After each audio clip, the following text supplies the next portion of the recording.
Good night, teacher. My name is Cristina Sanchez. I'm from level 5th with NRC 2064, and I'm going to talk about Charles Darwin. Charles Darwin was born in Shrewsbury, England on February 12 of 1809. In 1831, he embarked on a 5-year voyage aboard the HMS Beagle. In his studies of specimens around the globe led him to formulate his theory of evolution and his views of the process of natural selection. In 1859, he published his most important book on the origin of species. He died on April 19 in 1882 in London. He is best known because of being English naturalist and geologist, best known for his contributions to evolutionary theory that came from the origin of species and from his embark on the HMS Beagle. First years.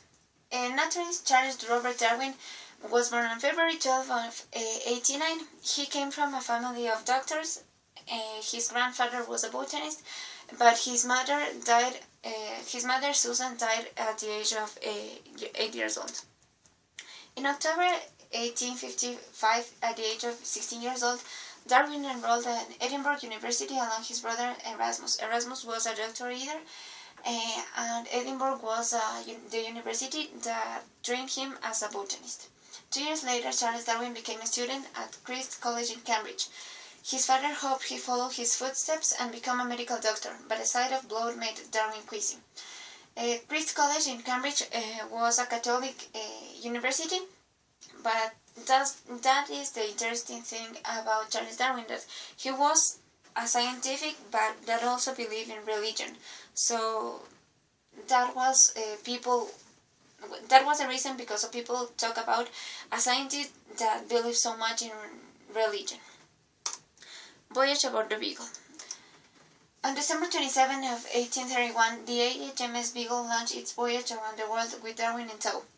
Over the course of the trip, Darwin collected a variety of natural specimens, including birds, plants, and fossils. Through hands-on research and experimentation, he had the unique opportunity to closely observe principles of botany, geology, and zoology. The Pacific Island and Galapagos archipelago was of particular interest to Darwin, as South America. In his travels by South America, Darwin discovered a desolated island, but it wasn't.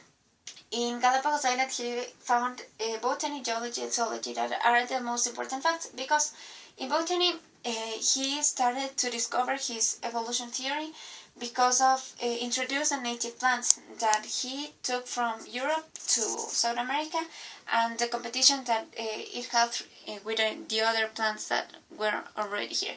And geology, he investigated that the place where the plants and animals came from, it depends in its survival either. So, and these three things were the things that were the base of the origin of species.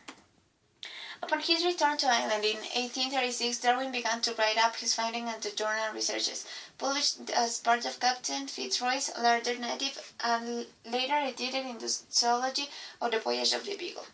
The most important documents were the zoology of the Voyage of the Beagle, in which he had many drawings about birds with many types of feathers, colors, and sizes. The trip had a monumental effect on Darwin's view of natural history. He began to develop a revolutionary theory about the origin of living beings that was contrary to the popular view of the naturalists at the time. He is the most representative author about the evolution because of his expedition in Galapagos. Here is the entrance to the station of Charles Darwin, that were the place that many archaeologists found his notes and drawings.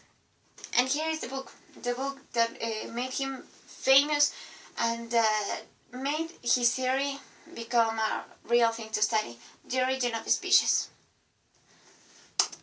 Last years, in 1882, he was diagnosed with the cold angina pectoris, which the main coronary thrombosis and disease of the heart. At the time of his death, the physicians diagnosed anginal attacks and heart failure. He died at Down House on 19 April of 1882. Darwin's colleague arranged for Darwin to be buried in the Westminster Abbey, close to John Herschel and Isaac Newton. Isaac Newton was a scientific that Darwin admired so much, and that was his last attempt to be buried near Isaac Newton. It is not the strongest of the species that survives, nor the most intelligent, but the one most responsive to change. Charles Darwin, that was born on 1890.